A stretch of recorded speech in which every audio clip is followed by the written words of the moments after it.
கேரளாவில் பாலியல் குற்றச்சாட்டுகளுக்கு உள்ளான பிரபல நடிகர் சித்தைக்கின் ஜாமீன் மனு கேரளா உயர்நீதிமன்றம் நிராகரித்த நிலையில் நடிகர் சித்தைக்கை கைது செய்ய வாய்ப்பிருப்பதாக தகவல்கள் வெளியாகியுள்ளது.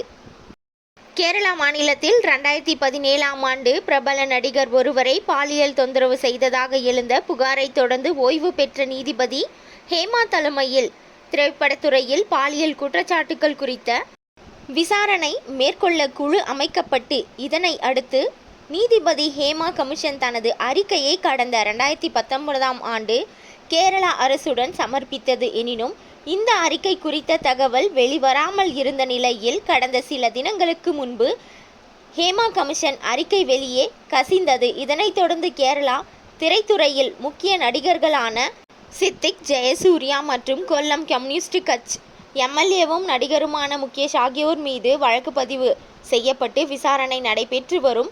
தற்பொழுது சித்தைக் ஜாமீன் மனு கேரளா உயர்நீதிமன்றம் நிராகரித்தது தொடர்பாக பாதிக்கப்பட்ட பெண் அளித்த தகவலின்படி திருவனந்தபுரம் தனியார் விடுதியில் சித்தைக் இருந்துள்ளார் என்பதும், அதே தினம் திரைப்பட ப்ரமோஷனுக்காக பாதிக்கப்பட்ட பெண் அங்கே சென்றுள்ளார் என்பதும், விடுதி உணவகத்தில் உணவு அருந்தியது உட்பட உறுதியான நிலையில் நடிகர் சித்தைக்கின் முன் ஜாமீனை கேரளா உயர்நீதிமன்றம் ரத்து செய்துள்ளது.